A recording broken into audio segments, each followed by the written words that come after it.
in other businesses, there's the term net promoter score, which is for clients. Usually you rank your clients as to what kind of promoter they could be. In the referral game, I call that the net referral score, which is their potential. So I'm not going to do business with a criminal defense attorney who's running a practice out of his house and has one staff member. I want that criminal defense attorney who has 5 lawyers. He knows how to scale, and he sees hundreds and hundreds of clients. Welcome to Great Practice, Great Life by Atticus Incorporated. What if you could hang out with successful small and solo law firm attorneys, ask them about their successes and failures, their business strategies and mindset habits, then take an insight or two to guide your own growth in your practice? Each week, Steve Riley shares an in-depth look at how to work less while maintaining high client service standards, reduce your stress levels while growing your income, and find time to make changes when you are time-starved. Steve is a lawyer coach for more than 20 years and a former trial attorney. His goal is to provide strategies to help you balance your lives and grow your practice. Now, here's Steve. Hi, welcome to this episode of Great Practice, Great Life. Today, I have my long-term friend and one of the best thinking lawyers that I know when it comes to growing a practice, Craig Goldenfarb. So, Craig, welcome to the show. Thanks so much, Steve. Great to be here as always. Dude, it's so great to have you here. It's just always fun to hang out with you and talk to you and just find out what you're thinking on things and get your take. But the first thing I want to do, especially for the people that see us on YouTube, let's talk about the jersey. You got some swag on, man. Let's show it. I love the swag. This is my GOLDLAW soccer jersey. My phone number, choose the twos, so it's all twos. And on the back, of course, I got my name. So we sponsor a lot of soccer teams and soccer tournaments, and soccer's my jam. So this is one of our many, many, many items whereby we promote our law firm. So I get to do cool things like wear a cool soccer jersey promoting my company.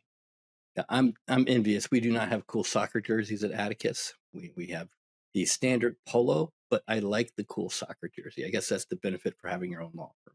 I think that's the thing. That's really fun. So today, what I want to do is have you talk about one of the slices. You do a lot of things very, very well in marketing. It's one of the things that you are just very, very creative at.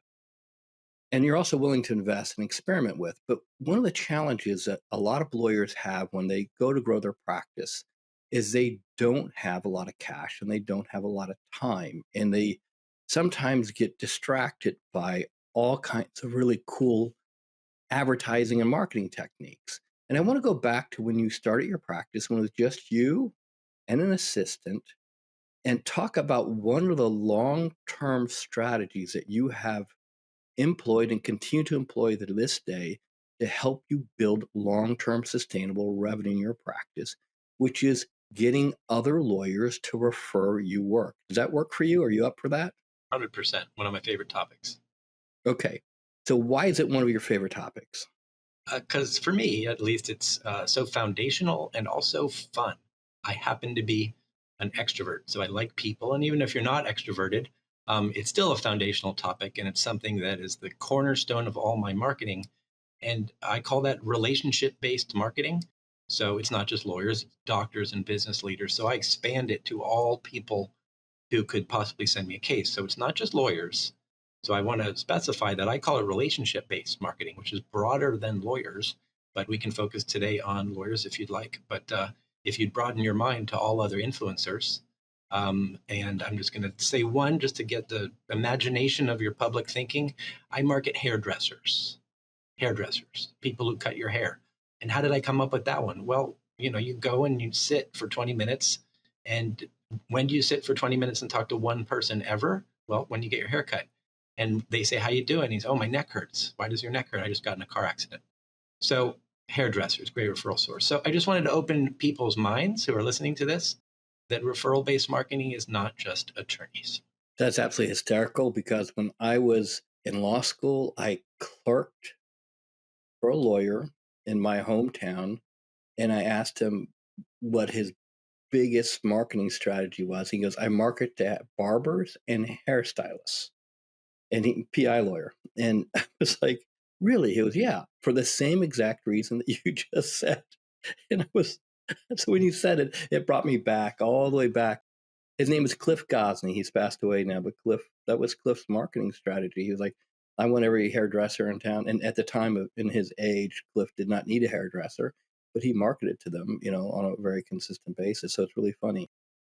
As we talk about this, and I want to have the audience members, I want the audience members to think of it this way. And Craig is a master marketer. But when you think of it, I want you to kind of think of your relationships, and I like to call it a referral portfolio. You like to call it relationship marketing. I want you to pick one particular professional type. Now, I like to talk to you, Craig, about lawyers, and I like everybody to just consider lawyers are a great place to start because lawyers have certain advantages of referral sources that other professionals don't have. And for me, the predominant one is that you can pick up the phone and call them and basically more or less solicit their work, and talk to them about why you should work together, why you should refer work. And it's a very comfortable and easy thing to do once you get used to it. Craig, I got a question for you before we get too far into it. You do billboards. Let's be clear. How big is your firm right now? 85 people, including 12 lawyers. Yeah, so 85 people and 12 lawyers. And you do a ton of, let's just call it advertising, billboards, TV, online, Everything. everything. You name it, you're doing it, including soccer jerseys, right? Yeah. What percentage of your business currently is coming from lawyers that refer you work? It's my number one referral source, and it's 23%. Okay. So 23% of your work currently comes from lawyers. And when did you start marketing to lawyers? When I got out of law school. Perfect. So when I got out of law school, I've been doing it ever since. So why do you market to lawyers? Why is that important to you? Why has that been a long-term strategy since you got out of law school? Well, there's one advantage you didn't mention other than their network. The other is they're the only people you can pay. So, I mean, it's natural that, people will refer things if there's something in it for them. So I've created tons of things in it for non-lawyers other than money, because that's illegal. But money is the easy one. So the other reason I started with lawyers is because you can pay them a referral fee. So that's the easiest part of lawyer marketing is there's something in it for them that's obvious. And I also like this from the perspective that, and I just want to point it out, and you and I have talked about this previously, is that you don't need a lot of cash to start marketing to lawyers. Nothing. You need zero. In You fact, need zero. I treat to lunch, but sometimes when I was younger, we'd split, we'd go Dutch and he'd pay for his and I'd pay for mine. So all you need is time and intention. You don't need money if you can afford $12 for your own lunch. Perfect. And this is important because a lot of new members to Atticus, people that are part of the audience, usually think, well, when I have enough money, I can do this, this, and this. And when you started back when it was just you and one assistant, how many marketing meetings did you try and do a week? Well, when I was younger, I also had happy hours available. I wasn't a big drinker, but my wife lived my fiance lived a couple hours away. So I'd do 8 a week, which would be 4 lunches and 4 evening events, whether it was a dinner or just meet up for something or a happy hour or something. So I would do 8 a week. That quickly went away to 4 a week once I no longer did happy hours or dinners, once I had a family. So today still, I'm 54 years old. I still do 4 a week, and they're all lunches. So I want the audience to listen that this is an intentional strategy. You have this pre-scheduled on your calendar, and you're thinking back when you're building the practice, it was 8 marketing contacts a week, and now it's consistently 4. And now you have 85 people, 12 lawyers. One could easily argue you don't have to do this anymore. Why do you keep doing it? I love making new connections because it replaces those who fall off, which occurs. You still need to have to recycle. B, my firm continues to grow. C, I really enjoy meeting people and rekindling new relationships or old relationships. So some of my lunches are repeats, and that's part of the intention is that I don't get lunch with somebody once. I get lunch with someone every 4 months. So if you think that some guy you got lunch from 2 years ago is referring you cases, you're wrong. He's not. He's found a better girlfriend or she's found a better boyfriend. So it has to be regular. So many of those 4 are repeats. I would say it's split in my firm currently about 50-50. Today, for instance, I had a repeat, my third lunch. And every time you do a repeat, you get more cases from that person because they trust you more, and they get to know you better. So repeats increase the frequency of referrals. All right, before we go to like step one of Craig's referral process, one of the things you said was intention. Could you explain what you mean by that? Sure. So there's either marketing by mistake, random, right, or marketing by intent. Marketing by intent, of course, like everything that requires a plan, requires a structure. So to me, the structure that my executive assistant knows is that I'm getting 4 lunches a week. She knows that. It's been part of me since I was 25 years old. And that's the first thing she learned is the structure. And we have a structure that is 2 hours long. I usually give them a tour of the office first, to try to impress them and get to know them. I want to get enough time to meet them, and really, we tell them to reserve 2 hours if possible. It's a long lunch, so I can make sure I get to know them and really connect with them. So there's a lot of intent and structure around the whole process. It's designed. It was designed from day one. It used to be an hour until about 15 years ago when I realized an hour is not enough to build trust. It's 12 to 2, 12 to 12:20 is a tour, 12:20 to 2 o'clock is the lunch. I mean, it's structure and intention, as you can tell. Perfect. So I want people to hear what your thinking was around intention. And it's clear that the structure of the week and the structure of the meeting is a very intentional process for you. So anyone could adopt this. They don't have to give a tour of the office, but they can have the same intentional approach to building enough time in their calendar to spend time with people. So And it let's comes talk. down I'm to sorry. your assistant knowing what your restaurants are, so she doesn't have to ask you.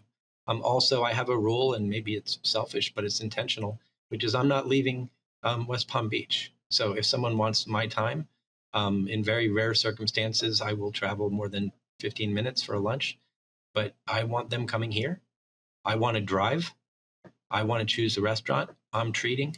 I mean, there's all these little mini rules, and if people don't comply, I'll bend them. I'll bend the rules, but not much. Yeah, but generally speaking, like I got this down to a system. I understand what I want to do, how I want to do it, where I want to go. I'm in control of the restaurant since I'm paying. I'm in control of the time. I'm in control of the car. So everything is a control play, more or less. Like I have a control how this is going to go down. Yep. Which goes back to intentionality, right? And these are lessons that you've learned over the years. Like, nope, close to the office. Nope, one of these 3 or 4 restaurants. Nope, I drive. This is how it works. And I'm paying now. And I'm paying. So perfect. Now let's talk about step 1 or strategy 1 from your perspective. What's the foundation of your attorney referral process? Well, it starts with just like overall, what's the goal of referring or making a relationship, which is, as you've said in many seminars, they have to know you, they have to like you, and they have to trust you. Now, we all know lawyers who are neither likable nor trustable. So if you are a likable person and you have integrity and they can trust you, you've just defeated 75% of your competition. So now they have to know you first. So they've got to know who you are. So that's part of that is identifying the lawyers that you want to have lunch with. So know, like, and trust. Like and trust are 2 personality traits, right? So those are, you can work on being likable and trustworthy. But do they know you, or will they get lunch with you? So that's where it takes some intent as to, well, who do you pick? How do you choose who you're getting lunch with? And that's where a lot of the actual intentionality comes in, which is who are the people that might see your type of client. So I've spoken many times about a first responder analysis, which is who are the people who come into contact with your clients in their time of need. So in the family law attorney, when you first start thinking of getting divorced, you might go to a therapist first. So I'm sure any family law attorney knows that therapists might be a good referral source. So in the time of need for your services, what is the thought process? What people are they seeing? If you're a criminal defense attorney, you represent someone who's been arrested and has been booked in the jail. So if you go through their journey as a potential client, where are they when they get arrested? Who do they call? Who do they speak to? Bail bondsman, of course, would be a good referral source because that's part of the initial client journey. So I do that many times. I've done it 20 times in my career as to making sure I'm up to date with technology, et cetera, and figuring out the client journey and the first responder analysis. So if you go through that with lawyers, what lawyers might see someone who's hurt in a car accident? Well, it's pretty much any type of lawyer in my situation. But there are certain types of lawyers who might see them more than others. So elder law attorneys will see nursing home abuse victims, right? So if I'm looking for nursing home cases, I sponsor the elder law annual dinner. I get in front of 150 elder law attorneys. So no other PI lawyers thought of that. So that's how I get nursing home cases. So is there a particular type of lawyer or all lawyers that might see your potential clients? And I'm sure many of the Atticus world has done that, but have you done it intentionally? Do you redo that analysis every year? Because the client journey may change with technology or other things that occur. So you got to identify the who, right? Who's the who? Who are the lawyers you want to target? So that's the know part. Know, like, and trust. So who do you know and what types of lawyers? And for PI, it really is all types of lawyers. But, real estate lawyers see personal injury cases a lot less frequently than criminal defense attorneys. So you'll be able to figure out as time goes on what profile of attorney might see your clients. It's interesting. One of the things that I noticed, and I just want to float this by you, is when I was developing my attorney network, quickly learned that there were some lawyers that while I liked them and I knew them, they were not particularly in a position where they were growing their practice. So they didn't have a lot of volume of different types of cases coming into their office. So for you, because of how you market and the volume by which you market, you would be a fantastic referral source for a ton of other lawyers if they just can kind of get in the way of your referrals, the cases that you don't want. So I think one of the things I would look for is for me, one of the things I would market to as an estate planning lawyer was like family law lawyers, because they're people redoing their plans or they had complicated problems. So I always looked at the lawyers that were running good practices, like they had decent practices. They weren't like, working out of their house and off just a cell phone and a laptop, because they're probably only able to handle like 5 or 6 cases. I was looking for a lawyer that may have, 4 or 5 staff, decent marketing, a good volume of cases, because they would always have enough case turnover where they needed somebody like me as part of their team. Have you noticed anything like that where you're like, okay, this is more of the lawyer I would be aiming at, the type of lawyer in their 100%. practice? In other businesses, there's the term net promoter score, which is for clients. Usually you rank your clients as to what kind of promoter they could be. In the referral game, I call that the net referral score, which is their potential. So I'm not going to do business with a criminal defense attorney who's running a practice out of his house and has 1 staff member. I want that criminal defense attorney who has 5 lawyers. He knows how to scale, and he sees hundreds and hundreds of clients. So yeah, it's a referral potential score. So any family lawyer I refer to is not my good buddy who has, his spouse runs the practice and they have 3 clients, even though he's my buddy. Sorry, but that person doesn't qualify to be my family law guy. It's got to be large. So that's exactly what you're talking about, which is don't just send to your friends. Oh, if you're really looking to maximize the referral potential, it's got to be someone who has referral back. So the reciprocity analysis is what I call that, which is, do they have the capability to have reciprocity with you? Perfect. I wanted to kind of talk about that for a minute. Let's talk about step 2. So after you know, like, and trust, you've now created yourself as a good human being, and you've now identified the targets. Obviously, you've got to figure out some way to get them to lunch. So you've got to contact them, call them, meet them somewhere. And at first, that was a challenge. But if you've ever been with a salesperson, you know that at the end of the sales process, the salesperson says to you, is there anyone else who could use my services? Is there anyone else who might use the gutters that I just sold you, or the painting, or whatever I just did for you? I do that at every lunch, which is if I meet with a criminal defense attorney, I say, it was really great to connect with you. Do you have any friends who don't have a PI lawyer they work with, perhaps, who might also like me to help them or me to start a referral relationship? So I get a lot of that from just that question. And if you don't ask, they won't give it to you. So that's how you get your next lunch. And I do that all the time. So just asking the first person for person number 2 leads to person number 3, and then it multiplies over and over again. And then also you meet lawyers by sponsoring lawyer stuff. I said before, I sponsor the elder law dinner every year. I sponsor lots of different committees of different types of lawyers. They know workers' comp committee. I'll sponsor their whatever, or their lunch, their seminar, and then I get to speak for 5 minutes. So now you have 30 lawyers that you can get lunch with on a list. So there's just so many ways of creatively meeting people, and then, just various civic organizations. And then once your name starts getting around, then people are calling you.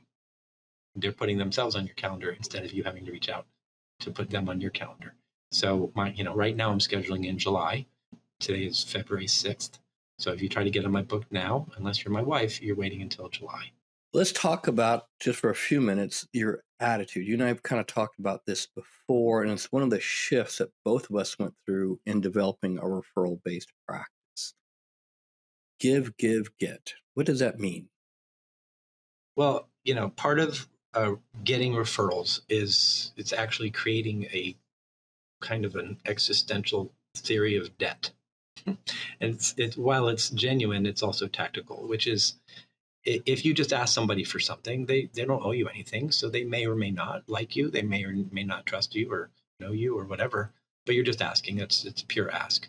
But what if instead of asking, the ask, you wait and you just get to know somebody and like them, and maybe they trust you. And you do ask, they know why you're getting lunch. It's to get referrals. But what if you give 2 things to them that helps them before you even do a solid ask, a solid request? So for instance, when I go to a lunch, I certainly will drop in what types of areas of law I do and what my favorite referral type would be. And thank you very much. But afterwards, I give them 2 things. I usually heard something like today. I had lunch today with a lawyer whose 2-year-old loves Legos. They go to Legoland, which is the only theme park that a 2-year-old could possibly exist at, would be Legoland. So I came back, and my executive assistant knows that I buy gifts after lunch. So I'm buying him and his son 2 tickets to Legoland. So that's a give. Now, how many times do we go out to referral lunch and someone sends us a gift afterwards? The answer is never, unless you go out with me. So he's getting 2 tickets to Legoland. Now, it doesn't come with a note that says, refer me cases. It was, hey, it was great to connect with you. I hope you and your little son, Johnny, have a good time at Legoland. Now, that creates what I call an existential or element of debt. So that's a give. That's one give. And what if a month later, I see an article on family law, because he was a family law attorney, and I just send it to him, saw this, was thinking of you. Again, it's top of mind awareness. It means I'm still thinking of him. And I gave him something that he may or may not have already read, but maybe he didn't. And it's an article in family law. So that's another give. It's not as nice as tickets to Legoland, but it's a give. So now twice I've given. So it creates some sort of moral debt, which is that if he sees a car accident a week later, he knows 5 PI attorneys, but only one of them got 2 tickets to Legoland and sent them an article last week. So then I get. And I didn't even have to ask. There's that debt created by doing things nice for people. Now, if I never get, and I think this is kind of the key, it's giving without expectation of return. So I do that all the time. And there's plenty of lawyers who have never referred me a case that I've done this with. And you know what? That's great. That's fine. Because I didn't do it with the expectation of return. I just find that in life, if you do it like 2/3 of the time, you're going to get something back. It's just karma. And when you don't get anything back, that's just called life. So it's okay, because it comes back, 2/3, 3/4 of the time where you're going to get something. But there's not that ROI of 75% or whatever it is perfectly fine for me on the give, give, get slogan. So if you don't get anything back, that's great. I met somebody and I never got anything back. Have you ever read Robert Cialdini's book, Persuasion? No. Okay. So in the book Persuasion, and he's a marketing professor out of Arizona State University. He's written 2 books. They're both phenomenal. And in Persuasion, we're talking about how to persuade someone before they become a client or a customer of your company. He calls it the law of reciprocity. And he said, just what you said, there's an existential law of fairness that human beings, because we're tribal creatures, have been hardwired with. If someone does something for us, we feel a moral, ethical obligation to return the favor, the kindness that was given to us. And Robert calls that the law of reciprocity. So it's interesting to have you describe it, because it was almost word for word, not word for word, but pretty much what Robert describes as one of the elements of his book, Persuasion. It was an So honor to ghostwrite that book for him. It was great that I ghostwrote. I'm kidding. but I mean, no, but it's very interesting to hear you describe it. Anything you want to say about the give, get model before I ask you about intentionality and structure? I genuinely feel from like a karmic perspective that as long as you do it from your heart, if you do it genuinely without an expectation, that somehow enables you karmically to get it back. Like, I really don't care if they send me cases back, but I do. And it just works out that way because I love giving. I just do. Like, to buy some guy that I just met tickets to Legoland, and that he can take his kid for free, and he's 35, and I just treat him to Legoland. I don't care whether that guy sends me a case. I just got to treat that guy to Legoland with his son. Like, yay. That's awesome. If it was That's pretty cool. I get to give all the time and make people happy, and it happens to return itself and make me a lot of money. But that's a byproduct of the giving. Yeah, it's a lot of fun too. I mean, you have to have a special antenna developed to listen for that gift, right? You have to listen for, oh, that's cool. How can I give him a little spark, a little. Say in the intentionality scale, one of the main 3 purposes of the lunch is to listen for the gift. Listen for the gift that you're going to give that person. Every lunch I do, one of the main 3, I got to let him know what I do for a living, right? I got to make sure he leaves that lunch knowing all the areas of law I practice. But one is listening for the gift. Hey, Steve, I want to talk to you about something that's big news here at Atticus. We've heard from so many trial lawyers over the years that they want a program exclusively for them. Now, this is not one-on-one coaching. This is actually a group program where other trial lawyers get together to focus on, first, how to increase the income from their practice, 2, how to protect their focus, confidence, and energy, and 3, how to learn from each other and refer work to each other. So if you think you're interested in joining a program like this, or you have a friend of yours that's a trial lawyer that you think they need to join a program like this, pick up the phone and call us now at 888-644-0022. That's 888-644-0022, or click the link in the show notes to get more information. Look, the trial practice is a difficult practice. I know, I did it for a decade. The quicker you take action and the quicker you build that great practice, the quicker you'll get that great life that you're dreaming about. Take action. Don't think about it. Go. Thank you. Okay, so number 1 is making sure they're clear on what you do. And some lawyers don't get this. They just do it for socialization. 2, you're listening for the gift. What's number 3? Is connect on a personal level. If you don't ask about where that person grew up and tell me about your wife and kids, you are not going to get trust. So if you talk about business the whole time, and that hearing you had this morning and that case you have, I'm going to fall asleep, and I make sure I'm not talking about my cases, anything about bitching about judges or lawyers or business. I'm like, so where'd you grow up? What do you like to do? What do you do for fun? If I get out of a lunch and I don't know if they're married or have kids or what their hobby is, I lost the lunch. I lost it. It's part of my spiel. Part of my lunch is I have to know about their family, what they like to do, where they grew up. If you leave that lunch and don't find out that's not a lunch. That's just a garbage relationship building. I found out that you're a criminal law defense attorney. I don't know anything about you. Why would you trust me? You don't know anything about me, and I don't know anything about you. What's your dog's name? Whatever they want to talk about. And I listen closely because they go where they want to go. And you say, tell me about yourself, right? Tell me about yourself is the greatest opening line for a lunch ever. Because you can spot and pinpoint if they're a surfer or they like to hunt or fish or go to Legoland. Tell me about yourself. The best opening line for a lunch. Love it. Love it. Love it. Love it. Now, as you're explaining this, there's a lot of structure. And one of the things I know about you, you're a structured, intentional, purposeful human being. So talk to me about structure and being purposeful, because you just outlined 1, 2, and 3 very clear. How else would you encourage other lawyers to be structured, intentional, and purposeful in this process? Honestly, the first few times I did it, well, after I developed a structure, if there's really three things, which is make sure they know what you do, make sure you connect, and what was the third one? I forgot already. Listen for the gift. Listen for the gift, right? Write those on a sticky note. Put them on your desk, and look at it before you go to lunch. And if your memory is that bad, take it to lunch. Put it in your pocket when you go to use the restroom. Bring it out, and it's just three things, right? I mean, some of us are getting old. I can't remember three things anymore. So if I had forgotten that structure, I'm not kidding. Put it on a note card, put it on a sticky, and put it in your pocket. I mean, if you can't remember three things, which I'm getting old, three is a struggle now. But I've pretty much memorized that one. But literally put it on a sticky and stick it in your pocket. Those are the three goals of my lunches, and that's it. So that's the structure right there. Connect, make sure they know you do, and listen for the gift. That's it. Three things. It's simple. I love it. Anything else that you want to add around intentionality, purposefulness, or structure? Just send the gift quickly. Don't wait 3 weeks. When I get back, when I'm walking to my office, my executive assistant says, "What gift?" So, I mean, she's trained as soon as I walk back in my office so that I won't forget.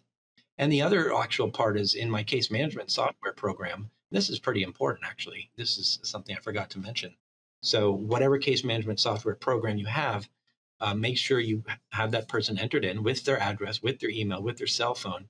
And either you get it at lunch or your assistant gets it in the comments part of your case management software. I will devote 10 minutes myself after every lunch, book the time to take notes on their kid, their dog, their Legoland, something about them, what you learned. And at 11:55 every day, I go back into my software. I look at the last time I had lunch with this dude. And the first thing I say to him is, if it's a second lunch, is I go, "How's Brad? I know he was playing baseball last time we had lunch. How's his baseball going?" Because if you don't take notes and you get 4 of these a week, you're not going to remember Brad, and you're not going to remember that Brad plays baseball. So the only way to remember that is to devote 10 minutes. I do it every day from 2 o'clock till 2:10, which is take notes from lunch. So you can't remember the 10,000 lawyers you've had lunch with. I can. You know why? Just go back and look at the notes, and I read them at 11:55. So today's lunch was a number 2.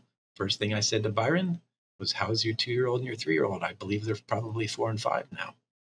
And he's like, "Wow, you remembered that?" I'm like, "Of course I remembered that." No, I didn't. I looked it up 5 minutes ago.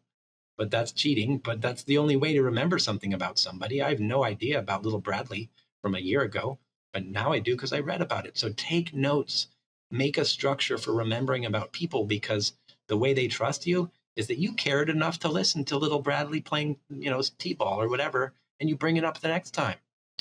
That's important, super important. Let's go and talk about TOMA, top of mind awareness, and a little bit of your application of content marketing to your referral relationships for a few minutes. So top of mind awareness, as everybody knows, is just that you remember things that appear in front of you, just like Facebook has you on a feed, right? Social media is, of course, the king of this.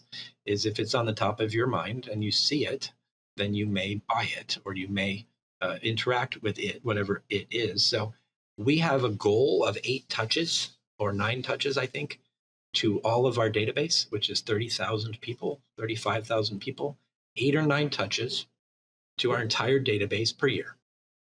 Now, a touch could be a hard printed newsletter. That's a touch. An email newsletter is a touch.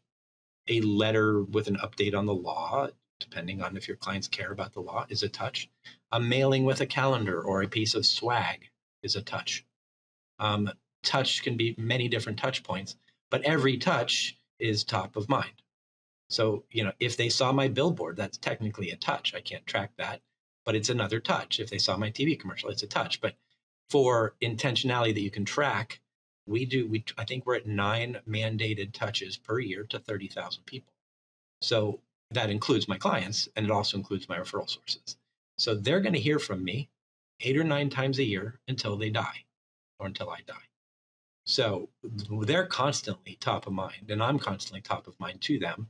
And the evidence of that is that people continue to be my referral source for the rest of their career, because I'm touching them all the time, and hopefully I'm touching them in a meaningful way. So top of mind awareness can be measured. You can put a KPI on it, like ours is 8 or 9 per year, and it can take a variety of forms, whether it's print or gifts or swag or whatever your touches might be. Even if it's a birthday card, that's a touch. We send out birthday cards. So that's a touch. That's once a year. So that's one of our 9 is a birthday card with a lottery ticket in it, by the way, $1 lottery ticket. Oh, I love it. Love that. I love that.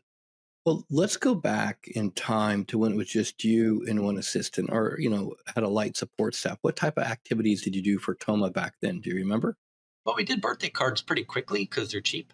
And if your database is only 1,000, then that costs you $1,000 for the year. That's cheap for most attorneys. So that's 1,000, and that's if you include the lottery ticket.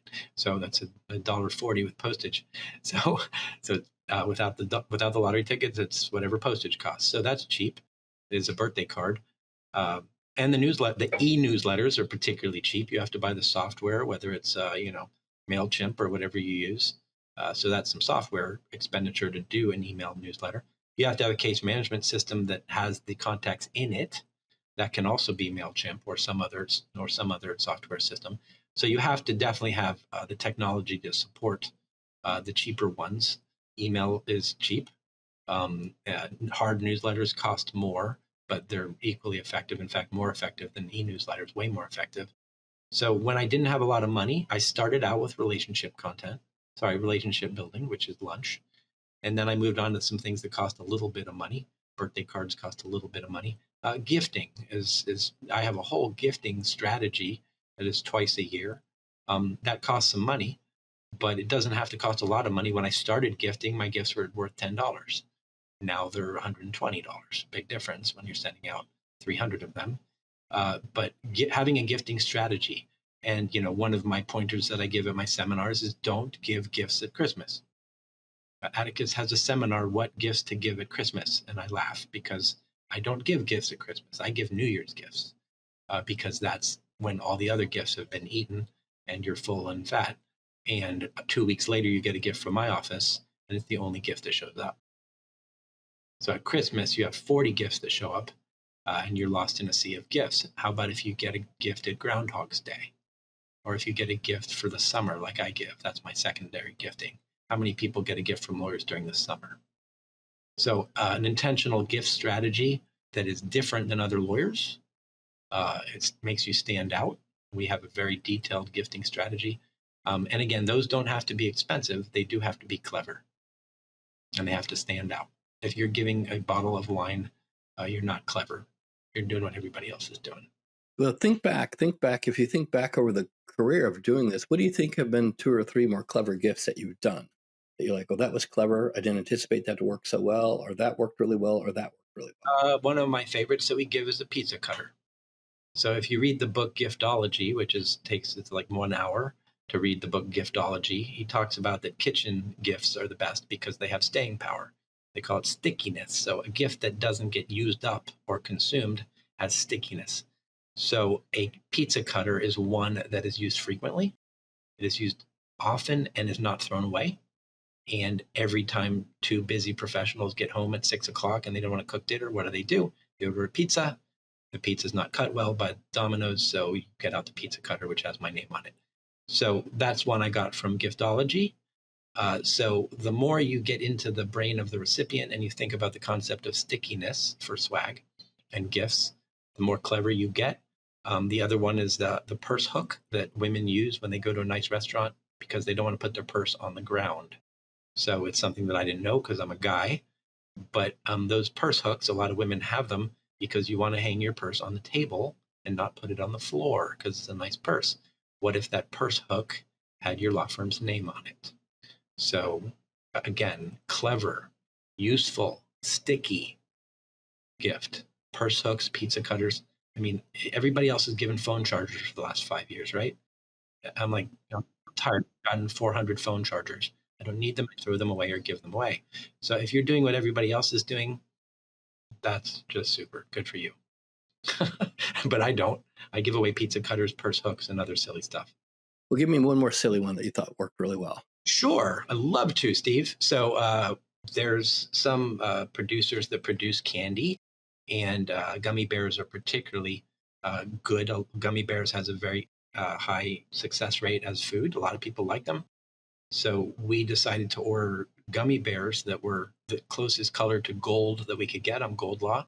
So the closest we could get was mango, and we labeled them GOLDLAW gummies. Now, that reminds people of pot, which makes it cool because it's a gummy and it's in a cool little container. So younger lawyers like it because it says the word gummies on it. So if you're cool and you think, smoke dope, whatever. So it's got a little coolness to it. Everybody likes gummy bears. And if you don't like gummy bears, the person next to your office does like gummy bears. Now, that violates the consumption rule, which means it goes away. But the little box is good for paper clips. So and it still has the label on it. So the product goes away, it's consumable, the gummy bears get eaten, you keep the box because it's perfect. The little box is plastic. So we know what people are going to use it for. They're going to use it for paper clips. So you hear the detail and the thought that goes into these things. So GOLDLAW gummies is a big hit. And everybody's like, oh, those gummy bears were great. And I asked them, what did you do with the box? I'm like, oh, I keep paper clips in there. So it stays on their desk. Again, how many times do you get GOLDLAW gummies as a gift from, or any gummy bears? No, nobody's thought of that. So, and why do I have the time to think of this? Because I don't practice law anymore. I get to do cool things like think about GOLDLAW gummies and pizza cutters. A lot of fun, though. Those are fun things. Oh my God. So from a referral-based marketing perspective, is there anything else that you'd recommend or tell lawyers to consider? And I know you're pressed for time, but I just want to see if there's anything else that you want to share or put out there. Well, honestly, one of my favorite things that is contrary to what people think is hard copy newsletter. In other words, a printed newsletter. And the reason is because as everybody has gotten more digital, everybody expects emails. So the open rate of your average email newsletter is like 4%. If you're amazing and you got great content and a great subject line, you may get up to 8%, 9%. I don't know what the numbers are currently. So that's all well and good.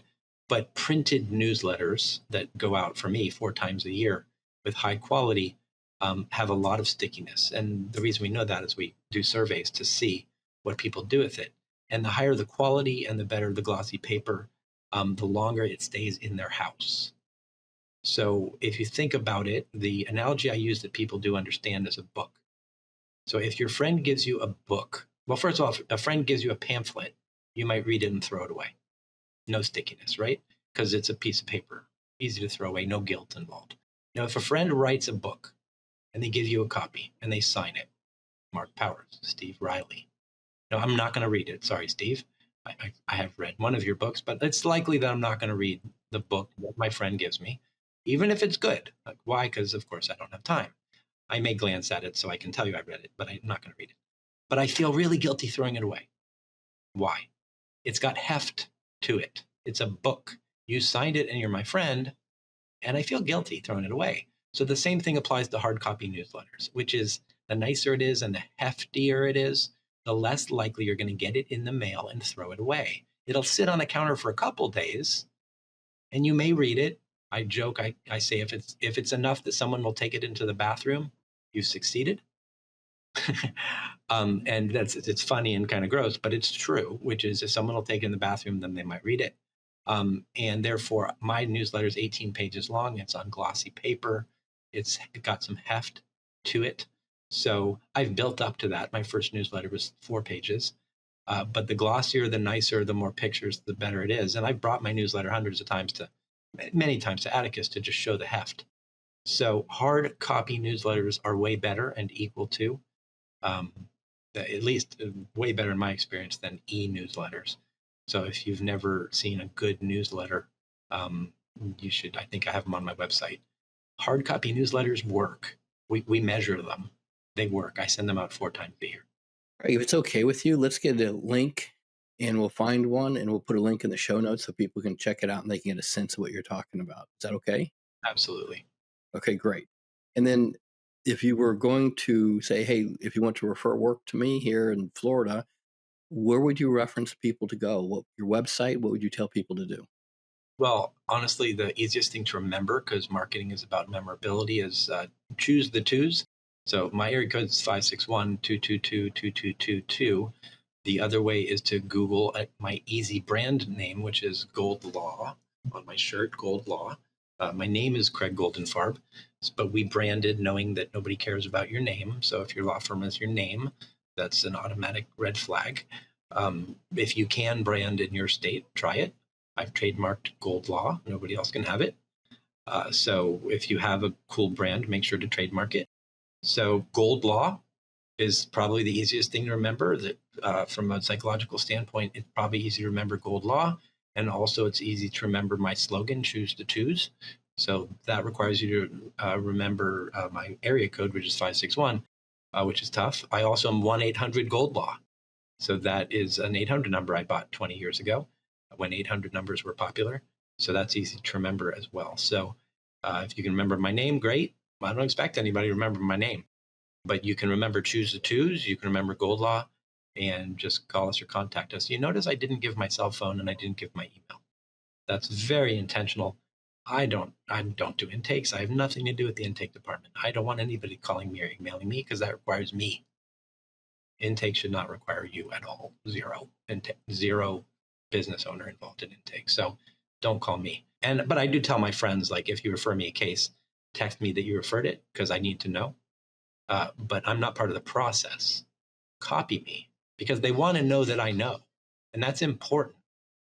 So I tell them, here's how to reach my firm. But if you want to let me know too, I'm not going to be part of the process, but just copy me. You know my email or you know my cell phone number. But don't call me.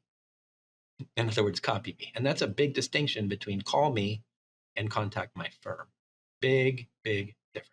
It's funny because it's actually on the bottom of your email. If you want to refer a case, and then you have your intake email address right there. So it's like, boom, right there. If you want to refer a case, boom, it's right there on the bottom of that. You put that in your email signature. No. How much do people read email signatures anymore? I don't know. But if it reduces people emailing me with a case by 5%, great. Now, people still do email me with a referral, but then I teach them instantly in the reply, and I copy my intake department. So I see in the future, if you don't mind, for the quickest service, please email intake@800goldlaw.com, which is the intake email address.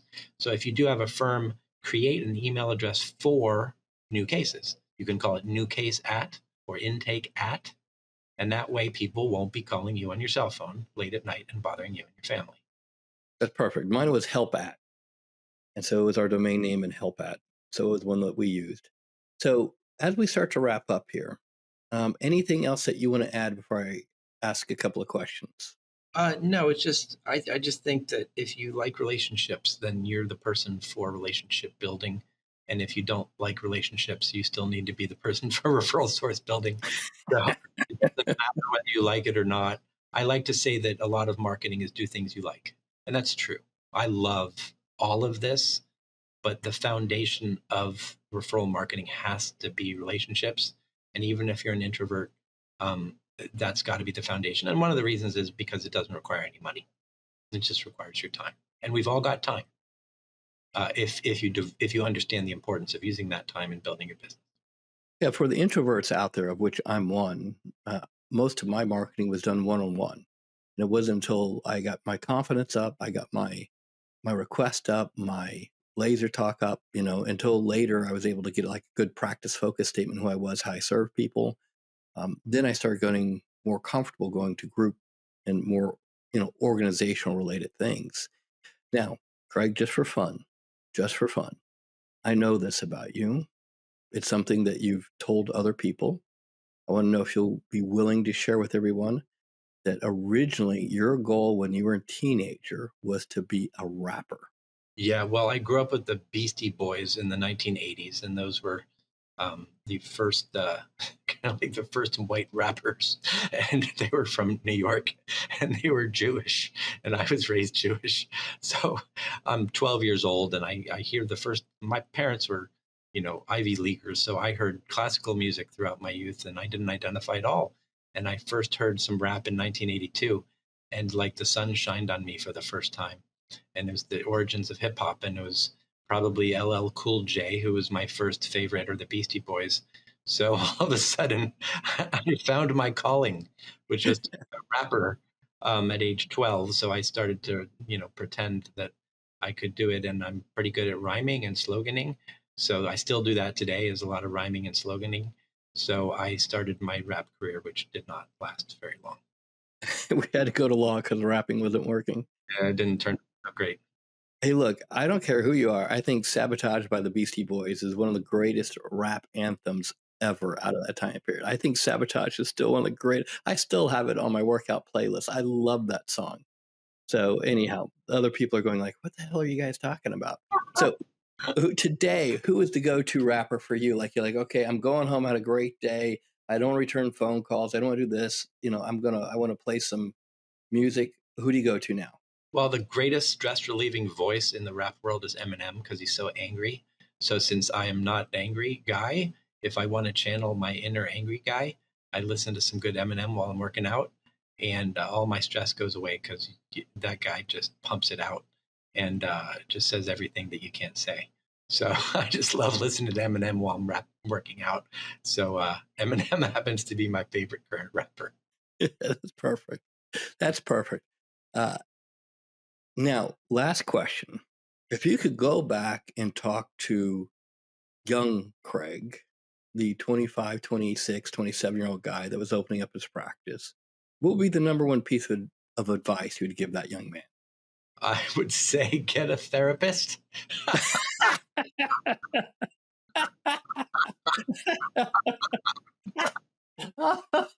I didn't see that one coming. Get a therapist. Wow, sooner than I did.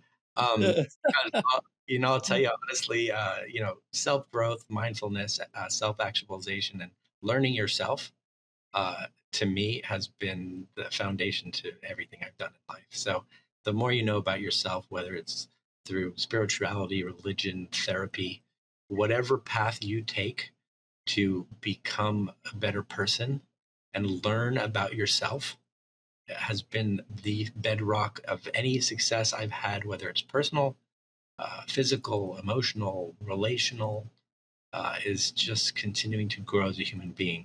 So my answer has nothing to do with business. It has to do with becoming, with mindfulness and a healthy mindset and being at peace with yourself. I think it's very profound. Most of the lawyers that I know that are stuck with their growth are stuck from a lack of emotional intelligence. They have a leadership lip. They kind of cap out because they're no longer self-aware. Like they've grown to the extent that they're emotionally capable of growing, and they can't figure out why they can't keep team, why they can't get better cases, why they can't get more referral sources, because they've kind of gotten to a point where they're about as good as they're going to get, and in their minds they're pretty amazing, and that's where I see a lot of people get stuck. So I think it's one of the reasons that you've grown is you never accepted that you've become perfect. You're always progressing. About leveling up, no matter what level you're at. I put myself in rooms where I'm the smallest fish all the time. And that's my favorite room to be in. I'm in lots of rooms where I'm the biggest fish. That's fun. But where do you get growth? You get growth from rooms where you're the least impressive in the room, in whatever room it is. That's where you grow. I love being the least impressive person in the room. Let's do that again. So life is what? I like the way you said that. Life, to me, is about being in rooms where you're the least impressive person in the room, to me. And you have to realize that that's where you grow. You grow from not being the best in the room. You grow from being the person who has the most to learn. That requires you to be humble. Humility, and realizing that you level up. So life is about leveling up, no matter what level you're at, because there's areas of your life that require work where you're a 2 or a 3. Even if you're at a 10 in other areas, or a 9, there's areas of your life you're not in a 10 in all areas. When you do the life wheel and you self-score in all the 6 areas of your life, I've never met anybody who's a 10 in all areas. It's pretty hard. But if you strive to be as high as you can be in all areas of life, you're always got work to do in something. Beautiful. We'll end it there. I just want to say thanks. I want to thank you for always being authentic, sharing what's on your mind, and really just contributing. You're one of the great leaders in our community. And I am honored to have you on the show today. So thank you very much, my friend. Thanks, Steve. It's always fun to talk to you. Thanks for joining this week's episode of Great Practice, Great Life. Please tune in weekly to get the next episode. If you enjoyed the episode, please subscribe, like, and don't hesitate to share it with a friend who you think this episode can help. With that, thanks, and I hope you enjoy next week's episode.